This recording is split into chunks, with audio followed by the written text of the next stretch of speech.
Presentamos Palabras de Vida, alimento para el alma. Hoy veremos el apostolado bíblico.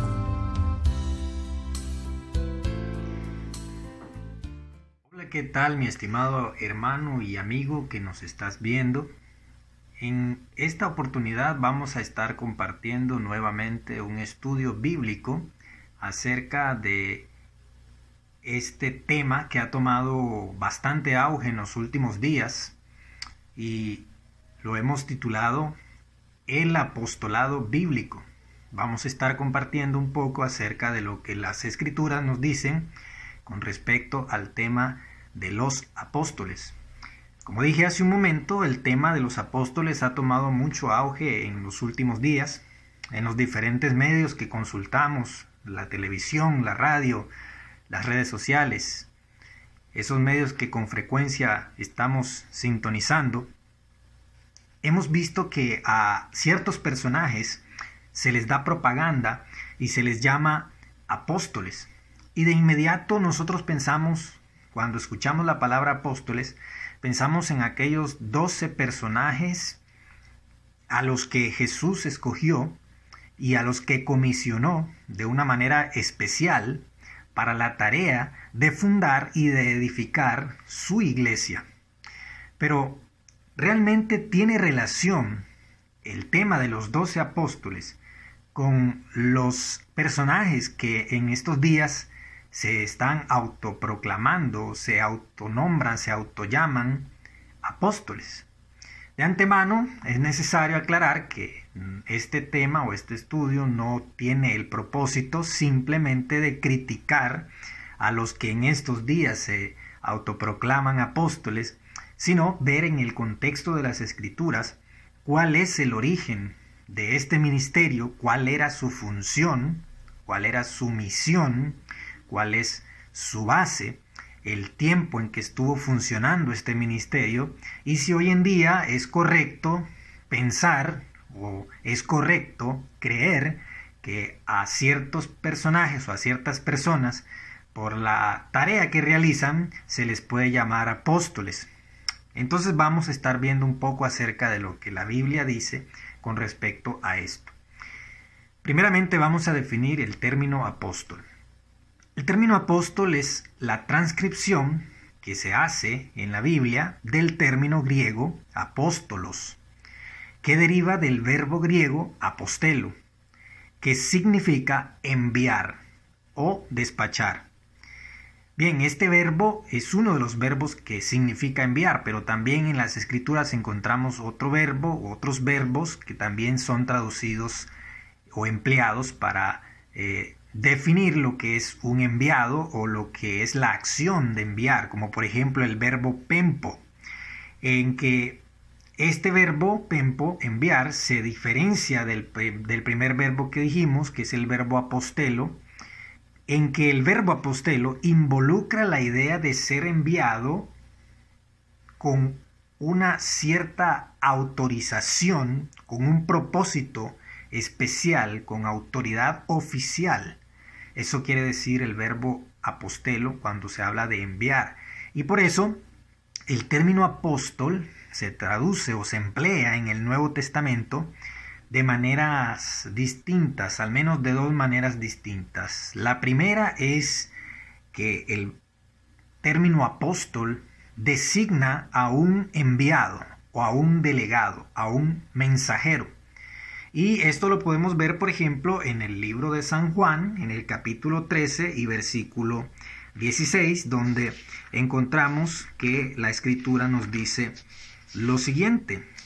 San Juan 13, en el versículo 16, nosotros encontramos que dice las siguientes palabras. De cierto os digo, dice Jesús, el siervo no es mayor que su Señor, ni el enviado, esta palabra enviado es la palabra misma apóstol, ni el apóstol, o decir, ni el enviado, es mayor que el que le envió. Entonces la palabra o el término apóstol aquí está designando un enviado, un mensajero. Pero vemos que las escrituras no lo traducen, o los traductores, valga la redundancia, no lo traducen como apóstol, sino como enviado, porque se está en este contexto hablando de un mensajero, de una persona que trae una misión. En cierto sentido, Cristo en este versículo viene a ser el enviado de Dios, un apóstol de Dios. Por ejemplo, en la carta a los Filipenses, en el capítulo 2, versículo 25, aparece también el término apóstol o apóstolos, pero se traduce mensajero, en donde Epafrodito viene a ser un mensajero para la iglesia de Filipos. Y lo mismo vemos en la segunda carta de los Corintios, en el capítulo 8 y versículo 23, con respecto a Tito, a quien se designa como un mensajero para la iglesia en Corinto. Este es el primer uso que se le da al término apóstol, como podemos ver. Pero el contexto o la connotación del término apóstol, que es motivo de nuestro estudio el día de hoy, es la que designa a un miembro del grupo de los 12 discípulos que Jesucristo seleccionó para ser de manera especial y oficial sus compañeros constantes y los pregoneros iniciales del mensaje del reino de Dios. Hay tantos versículos que nos hablan de este grupo selecto de discípulos del Señor, un grupo limitado de 12 discípulos a los que Jesús nombró con este término, con esta designación especial que se llama apóstol. Vemos en Lucas 6, versículo 13, que dice: y cuando era de día, llamó a sus discípulos y escogió a 12 de ellos, a los cuales también llamó apóstoles. Entonces en este texto estamos viendo nosotros que el Señor le da una designación especial y oficial a este grupo selecto de 12 discípulos, a los que Jesús mismo está nombrando apóstoles. Vamos a ver cuál era la tarea de estos 12 discípulos, de este grupo selecto a quienes Jesús llamó apóstoles. Dice Marcos capítulo 3, versículo 14 y versículo 15. Y estableció a 12. ¿Para qué? Para que estuviesen con él y para enviarlos a predicar y que tuviesen autoridad para sanar enfermedades y para echar fuera demonios. Como vemos nosotros, hay una designación, una asignación de autoridad, una autoridad especial para predicar, para sanar, para echar fuera demonios que Jesús está dando a estos 12, a estos primeros 12 que envió, a quienes llamó específicamente apóstoles. Es decir, el resto de seguidores de Jesús, a quienes también comisionó, muchos de ellos no fueron llamados todos apóstoles, sino que solamente estos 12. Los demás eran discípulos, muchos de ellos con autoridad también, muchos de ellos enviados a predicar también, muchos de ellos recibieron poder de sanidad, poder de hacer milagros, de poder de echar fuera demonios, como aquellos otros 70. Sin embargo, a esos 70 no los nombró apóstoles, sino solamente a estos 12. Esto es importante que vayamos viéndolo en las Escrituras para ir limando un poco las asperezas que hay con respecto a este tema. Muy bien, en este sentido en el que estamos hablando ahora, en esta segunda connotación de la palabra apóstol, se está designando un ministerio especial al que se va a nombrar en las Escrituras como el apostolado, que es lo que estamos analizando el día de hoy, el apostolado bíblico. El apostolado que solo podía ser ejercido por estos hombres escogidos, instruidos y capacitados por Jesús mismo para esta tarea. En las Escrituras prevalece la idea de que el número de 12 apóstoles debía guardarse intacto. Prueba de esto es el hecho de que después de la muerte de Judas Iscariote, los apóstoles, los 11 restantes, nombraron a otro que ocupara su lugar en el ministerio y el apostolado. Esto se encuentra en el libro de los Hechos, en el capítulo 1 y en el versículo 15 al versículo 26. Pero vamos a seleccionar dos versículos específicos que son el versículo 21 y 22 de este capítulo 1 de Hechos.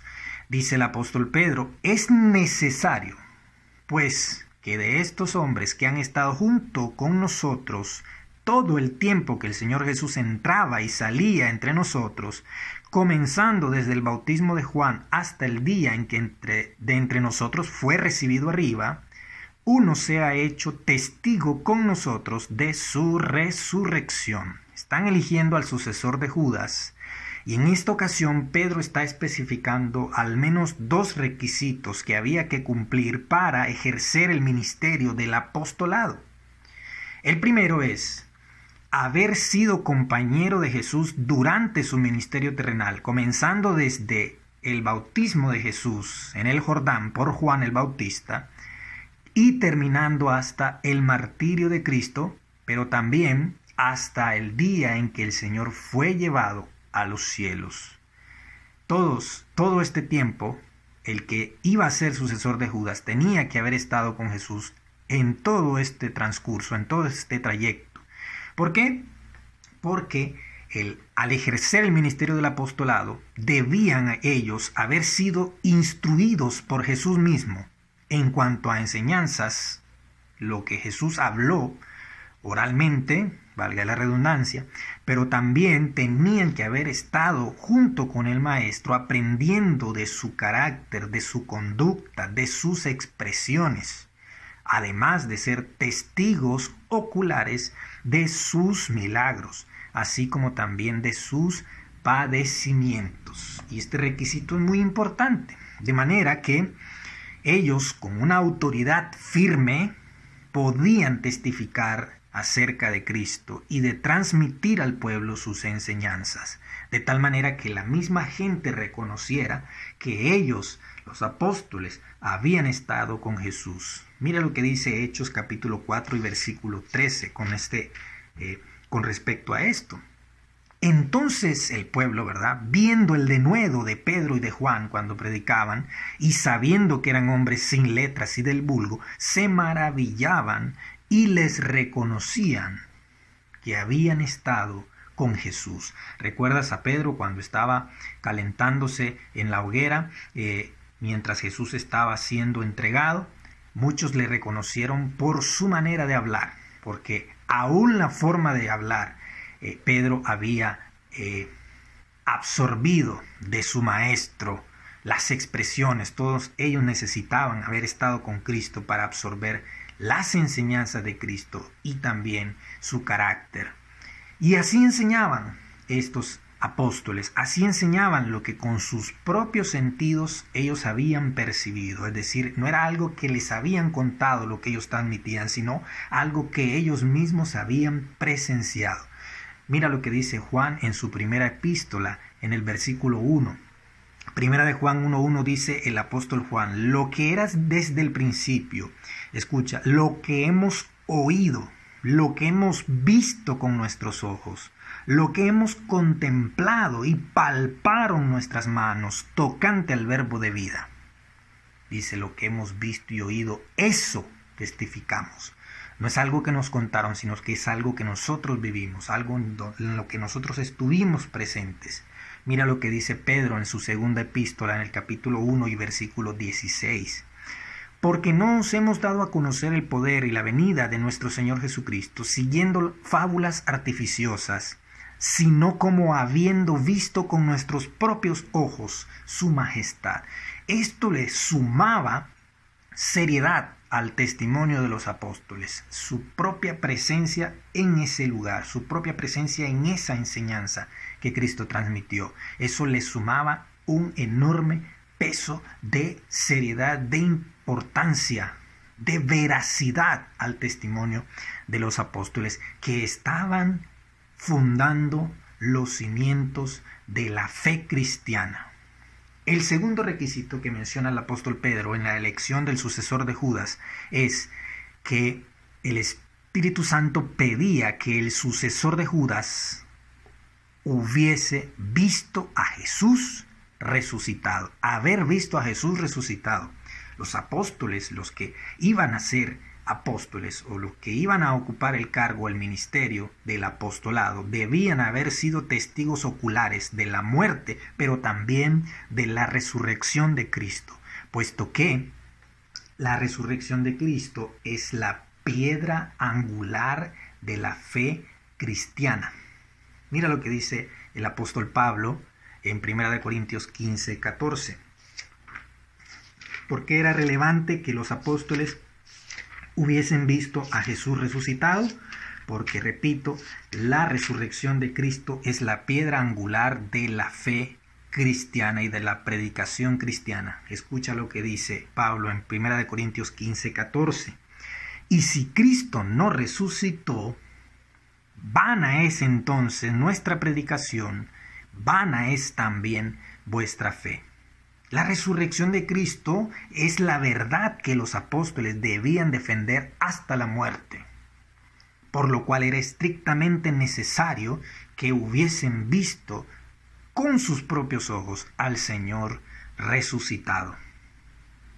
Solo así, con esa seriedad, con ese compromiso, ellos iban a poder defender esta verdad hasta la muerte, no importando lo que sucediera, los peligros a los que estuvieran expuestos, porque ellos sabían que con sus propios ojos habían visto al Señor resucitado. ¿Hay un testimonio más fuerte que este? Hechos capítulo 10, versículo 40 y 41, mire el testimonio del apóstol Pedro.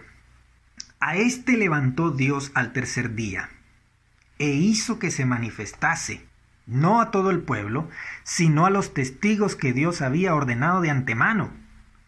Dice, a nosotros que comimos y bebimos con él, después que resucitó de los muertos. ¿Qué te parece este testimonio de Pedro? Dice, nosotros mismos estuvimos con él después que resucitó. Nosotros lo vimos con nuestros propios ojos. Nosotros comimos y bebimos con él una vez que había resucitado. El apóstol Pablo también tuvo el privilegio de ser nombrado apóstol. Pero muchos lo criticaban, muchos ponían en tela de juicio, muchos ponían en duda su ministerio, su apostolado, precisamente porque él no había estado con el Señor en su ministerio terrenal. Sin embargo, había visto a Jesús resucitado en varias ocasiones y Pablo, al defender su apostolado, él expresó lo siguiente. Dice 1 Corintios 9:1, lo siguiente, dice Pablo, no soy apóstol, no soy libre, no he visto a Jesús el Señor nuestro, ¿no sois vosotros mi obra en el Señor? La respuesta a todas estas interrogantes de Pablo son un sí rotundo. ¿No soy apóstol? Sí. ¿No soy libre? Sí. ¿No he visto a Jesús el Señor nuestro? Sí. ¿No sois vosotros mi obra en el Señor? Dice Pablo a los Corintios. Sí. Gálatas 1:1 dice lo siguiente. Pablo dice, apóstol, no de hombres ni por hombre, sino por Jesucristo y por Dios el Padre que lo resucitó de los muertos. Con esa autoridad hablaba el apóstol Pablo. Dice, no fue voluntad humana que yo sea apóstol, no fui yo quien me autoproclamo apóstol, no soy yo quien me autonombro, quien me autoproclamo, no es la gente la que me dice que soy apóstol. Dice Pablo, apóstol no de hombres ni por hombres, sino por Dios el Padre que resucitó a Jesucristo de los muertos. Primera de Timoteo 2:7, Pablo sigue defendiendo su ministerio, su apostolado, y dice lo siguiente, para esto yo fui constituido predicador y apóstol. Digo verdad en Cristo, no miento, y maestro de los gentiles en fe y en verdad. Invoca a Jesucristo mismo por testigo de que él fue constituido apóstol por voluntad de Dios. Entonces, Pablo, aunque no anduvo con Jesús en su ministerio terrenal, había sido instruido directamente por él. Mira lo que dice ahora en Gálatas 1:11 al 12. Mas os hago saber, dice el apóstol Pablo, hermanos, que el evangelio anunciado por mí no es según hombre, pues yo ni lo recibí ni lo aprendí de hombre alguno, sino por revelación de Jesucristo. Es Jesucristo quien instruyó directamente, sin intermediarios, al apóstol Pablo. Ni siquiera fueron Pedro, Jacobo y Juan quienes lo instruyeron, sino que fue directamente el Señor Jesús, por revelación. Ahora dice 1 Corintios 11:23, porque yo recibí del Señor, oiga, lo que también os he enseñado, que el Señor Jesús, la noche que fue entregado, tomó pan. En este sentido, Pablo, aunque no anduvo con el Señor en su ministerio terrenal, cumple el primer requisito para el apostolado en el hecho de que él fue instruido directamente por el Señor. Y aún los que eran considerados como columnas en la iglesia, el apóstol Pedro, el apóstol Jacobo y el apóstol Juan, que eran del círculo más íntimo de Jesús, del Señor, reconocieron su ministerio y estrecharon su mano como admitiendo el ministerio y el apostolado de Pablo. Pablo defendió arduamente su ministerio ante muchos opositores, ante muchos adversarios, ante muchos falsos apóstoles que negaban la autenticidad de su apostolado. Y en esto es importante considerar que si un apóstol como Pablo, con todo y su obra, con todo y su legado, con todo y su trabajo arduo, su apostolado estaba en tela de duda para algunos, nótese que para algunos adversarios, lógicamente, ¿cuánto más será difícil para otros que no tienen el testimonio, no tienen la obra, no tienen todo lo que el apóstol Pablo tenía? ¿Cuánto más difícil será poderlos admitir como apóstoles? Por eso es que esto es serio, por eso es que esto no es que cualquiera se puede autonombrar apóstol, cualquiera que se levante el día de mañana y tiene 4, 5, 6 mil seguidores, un ejemplo, se puede decir que ya es apóstol, porque esto no es por voluntad de hombre, sino que es por voluntad de Dios. Esto es Dios quien lo hace, es Dios quien lo asigna, es Dios quien lo autoriza, no es el hombre. En este sentido, hermanos, vamos a considerar ahora cuáles son las características del apostolado bíblico para que podamos nosotros estar un poco más claros de este tema. El apostolado era un ministerio único. ¿Por qué? Porque después de los apóstoles que ya hemos mencionado, tanto los 12 como el apostolado de Pablo a los gentiles, no hubieron más apóstoles en la iglesia primitiva. Y esto lo vamos a ver en este segundo acápite que se llama el apostolado y sus características. Decimos que el apostolado era un ministerio único. Era el cargo de más alta dignidad y autoridad en la iglesia. Pero también, porque esto es lo que a muchos les agrada, estos que se llaman hoy apóstoles, a sí mismos, lo que les gusta es el alto grado, la dignidad, el nombre. Le encantan los títulos a la gente, que los llamen apóstoles. Les encantan los derechos que un apóstol tiene o que un apóstol tenía en la Biblia, en la iglesia primitiva.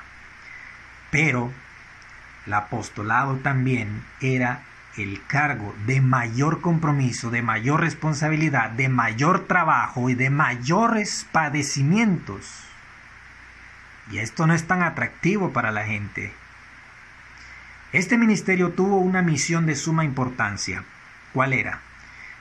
Era establecer los cimientos de la fe cristiana en todo lugar del mundo. Mira Hechos, capítulo 1, verso 2 y verso 8. Hasta el día en que fue recibido arriba, después de haber dado mandamientos por el Espíritu Santo a los apóstoles que había escogido. Dice el versículo 8, Jesús les dijo a esos apóstoles que había escogido: pero recibiréis poder cuando haya venido sobre vosotros el Espíritu Santo, y me seréis testigos en Jerusalén, en toda Judea, en Samaria y hasta lo último de la tierra. Esta es la misión que tenía el apostolado, la función única y especial era cimentar la fe cristiana, fundar las iglesias, poner los fundamentos de la fe cristiana en el mundo. Los apóstoles eran la máxima autoridad en la iglesia. Dice 1 Corintios 12:28, y a unos puso Dios en la iglesia, primeramente apóstoles. Era el primer escalón jerárquico de organización en la iglesia. El apostolado, los apóstoles, eran la máxima autoridad en la iglesia. Mira más adelante, los apóstoles también, o el apostolado, tenía un sello a manera de credencial que autenticaba la obra y misión apostólica. Y eran las señales y los prodigios. Para confirmación, porque esto es importante, las señales y los prodigios, los apóstoles no los usaban a gusto y antojo. No los usaban para enaltecerse o para vanagloriarse. No, como hacen muchos hoy en día. Los prodigios, las señales, los milagros eran para confirmación de la palabra que predicaban. Mira Hechos capítulo 5, versículo 12. ¿Qué dice este texto? 5:12 de Hechos. Y por la mano de los apóstoles se hacían muchas señales y prodigios en el pueblo, y estaban todos unánimes en el pórtico de Salomón. Dice 2 Corintios 12:12. El apóstol Pablo dice, con todo, las señales de apóstol han sido hechas entre vosotros en toda paciencia por señales, prodigios y milagros. Nota que Pablo está hablando aquí de que las señales características de un apóstol eran las señales y los prodigios, pero también eran los sufrimientos, los padecimientos, pero también era el conocimiento, pero también eran los dones espirituales, pero también era la autoridad. Dice Marcos capítulo 16, versículo 20. Y ellos, refiriéndose a los apóstoles, saliendo, predicaron en todas partes, ayudándoles el Señor y confirmando la palabra con las señales que les seguían. La palabra que ellos hablaban era confirmada por Dios con señales y prodigios. Dice el otro texto, Hebreos 2, versículo 3 y 4. ¿Cómo escaparemos nosotros si descuidamos una salvación tan grande, la cual, habiendo sido anunciada primeramente por el Señor, nos fue confirmada por los que la oyeron? Dice el versículo 4. Escucha bien esto. Testificando Dios juntamente con ellos, con señales y prodigios y diversos milagros y repartimientos del Espíritu Santo, según la voluntad de los apóstoles, no, según su voluntad, la voluntad del Espíritu Santo. ¿Quién testificaba con señales y prodigios y diversos milagros? ¿Los apóstoles? No, era Dios. Dios testificaba con las señales y prodigios, autenticaba la palabra que los apóstoles hablaban. Lógicamente, las señales se hacían por mano de los apóstoles, como vimos en Hechos 5:12, pero no era un poder que fluía de ellos, sino que era un poder cedido por Dios para confirmación de la palabra. La gente se emociona hoy con las señales, con los milagros, con los prodigios. Muchos hasta los falsifican para atraer gente. Pero la iglesia cristiana, la iglesia primitiva, no era así. Los apóstoles no falsificaban sus señales, sus prodigios. De hecho, está profetizado en las Escrituras que en los últimos días iban a venir poderes engañosos, milagros, señales mentirosas, falsas. Van a ser fraudes, obreros fraudulentos. Son los que están por ahí asegurando que tienen poder de sanidad, que tienen poder de curar, de sanar, de echar de fuera demonios, de atar, de desatar. Esto se ha descontrolado, pero no es bíblico, porque tú ves que Dios es Dios de orden en las Escrituras. Los apóstoles tenían un reto muy grande y por eso Dios les concedió que ellos pudiesen hacer sanidades, prodigios, milagros, echar fuera demonios. ¿Cuál era la misión? ¿Cuál era el reto grande de los apóstoles?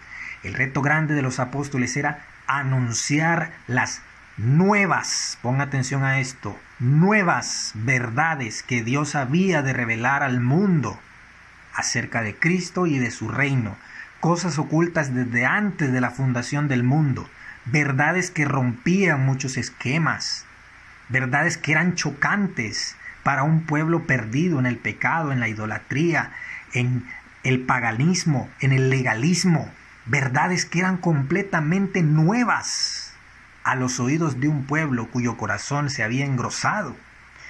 Por eso, los apóstoles no podían simplemente ir con la palabra humana, necesitaban estar absolutamente convencidos de lo que habían de anunciar, al punto de defender su testimonio y la veracidad de sus palabras, aunque eso significara la cárcel, azotes, peligros diversos e inclusive la muerte. Así como también necesitaban, repito, no solo la validez de la palabra humana, sino la confirmación de ese testimonio que era autenticado por el propio dedo del Dios Todopoderoso con las señales y los prodigios, ya que el sello de autenticidad de la revelación divina han sido las señales y los prodigios. Por eso es que hoy no podemos nosotros prestar oído a cualquiera que aparece con una nueva revelación, porque esa revelación de Dios ya fue dada toda una sola vez y está completa hoy en día. Ya no hay nuevas revelaciones. Ni siquiera fueron anunciadas nuevas revelaciones, que en los últimos días iban a haber nuevas revelaciones, no. Eso ya fue dado y fue autenticado. Los apóstoles lo hablaron, lo explicaron, lo expusieron y Dios dijo amén con señales y prodigios. Ese fue su sello a estas revelaciones. Vamos a ver otro versículo en Hechos 14 y versículo 3. Por tanto, se detuvieron allí mucho tiempo, hablando con denuedo, confiados en el Señor, el cual daba testimonio a la palabra de su gracia. Escucha, confiados en el Señor, el cual, ¿quién es el cual? El Señor. Daba testimonio a la palabra de su gracia, concediendo que se hiciesen por mano de ellos prodigios y señales. ¿Estamos claros de esto? Entonces, en estos versículos hemos quedado claros de que Dios concedía de que por mano de los apóstoles autorizados para esta tarea se hicieran señales y prodigios con el propósito de autenticar la palabra que ellos hablaban. En conclusión, el ministerio apostólico cumplió ese objetivo con éxito. La era apostólica en el primer siglo, en la era apostólica, la palabra corrió por toda Asia, Europa, África, fundándose iglesias cimentadas en la fe de Jesús. Así como también Dios nos dio por medio de ellos toda la revelación que necesitamos conocer, cerrando el canon de las revelaciones, el canon de las Escrituras con esta preciosa joya del libro de Apocalipsis que nos fue traído por medio del apóstol Juan, el último de los apóstoles. Como nosotros sabemos, a medida que los apóstoles fueron entregando su vida, ninguno de ellos fue sucedido. No ocurrió como cuando Judas murió al principio de la era cristiana, al principio de la iglesia. Judas tuvo que ser sucedido, otro tuvo que tomar su lugar. Pero una vez que se completó el número de los 12, ninguno de estos fueron repuestos, ninguno fue sucedido, ninguno fue relevado en su cargo. Esto nos da a entender claramente que el ministerio apostólico cesó con la muerte del último apóstol, que que fue Juan. Ninguno de ellos fue relevado en su cargo, porque ya no había necesidad, porque ya la revelación toda había venido. Así que espero que te haya servido mucho esta aclaración según las Escrituras acerca del apostolado bíblico, y que no seas como los incautos que todo lo creen, como los simples, dice el libro de los Proverbios, que todo lo creen. Pon mucha atención a lo que está escrito, no a lo nuevo que está siendo revelado, porque es peligroso. La Biblia advierte mucho acerca de los falsos apóstoles, de los obreros fraudulentos que se introdujeron en las iglesias. En Éfeso se dice en el libro de Apocalipsis, en Corinto dice el apóstol Pablo en la carta a los Corintios. Así que Dios te bendiga, te proteja, te cuide, te guarde y sobre todo te ayude en el estudio de la palabra revelada que ya nos ha sido dada. Bendiciones, que tengas una excelente semana.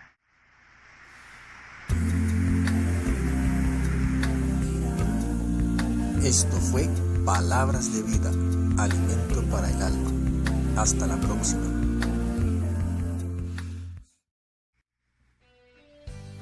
Hola estimado amigo y hermano que nos estás viendo.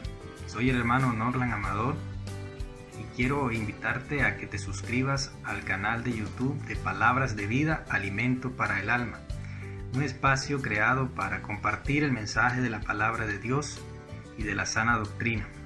Si ya estás siguiendo nuestro contenido, no olvides apoyarnos con un me gusta al final de cada video y dejar tus comentarios. Recuerda que también estamos en Facebook, en la página con el mismo nombre, Palabras de Vida, alimento para el alma. Muchas gracias por tu apoyo y que Dios bendiga grandemente tu vida.